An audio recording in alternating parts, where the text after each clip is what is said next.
ದೀರ್ಘಶ್ಮಂದಿರೋ ತಾಯಿ ಪರಮಾತ್ಮ ಇರೋ ನನ್ನ ಪ್ರಣಾಮಗಳನ್ನು ಸ್ವೀಕರಿಸಿದೇವ. ಪೂಜ್ಯರೇ, ನಿಮಗೆ ಮಂಗಳವಾಗಲಿ. ತಮ್ಮ ಆಗಮನದಿಂದ ನನಗೆ ಬಹಳ ಸಂತೋಷವಾಯಿತು. ನೀವು ಬಂದ ಸಮಾಚಾರವೇನು?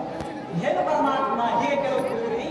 ಸಕಲ ಲೋಕವನ್ನು ಸಂಚರಿಸಿಕೊಂಡು ತಮ್ಮ ದರ್ಶನವನ್ನು ಪಡೆದು ಫಲಹಾರವನ್ನು ಸೇವಿಸಿಕೊಂಡು ಹೋಗಬೇಕೆಂದು ಇಲ್ಲಿಗೆ ಬಂದಿರುವೆನು.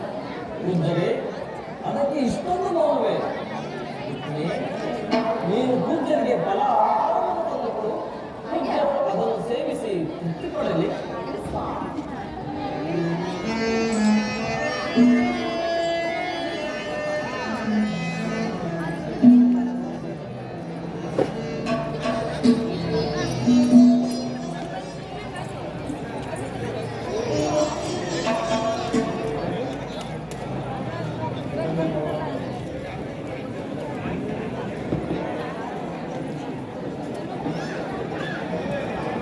ಫಲಹಾರ ಬರಲು ತಡವಾಗುತ್ತಿದೆ.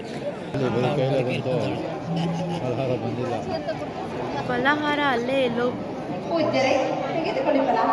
ಓ, ನಾನು ಫಲಹಾರವನ್ನು ಸೇವಿಸುವುದಾಗಲಿ ನಿಮಗೆ ಮಕ್ಕಳು ಹೆಚ್ಚುದಾಯಿ.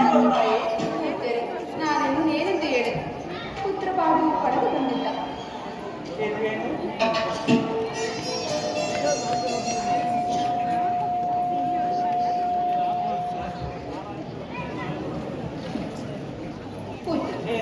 ನಾನೇನು ಹೆಸರು ಹೇಳಿ ನಾನು ಪುತ್ರ ಬಾಳು ಪಡೆಯುವುದಿಲ್ಲ. ನಾನು ನಿಮ್ಮ ಮಕ್ಕಳು. ನೀವು ನಿಮ್ಮಕ್ಕಿರಿ ದೇವ ಪರಮಾತ್ಮ ಶರದಿಗೆ ಕಮಲಗೆ ಭೂಷಣವು, ರಾಜ್ಯಕ್ಕೆ ರಾಜನೇ ಭೂಷಣವು, ನಿಮ್ಮಂತಹ ಪುತ್ರ ಇಂದರಿಗೆ ನರಕವೇ ಕಾರಣ. ಪೂಜ್ಯರೇ,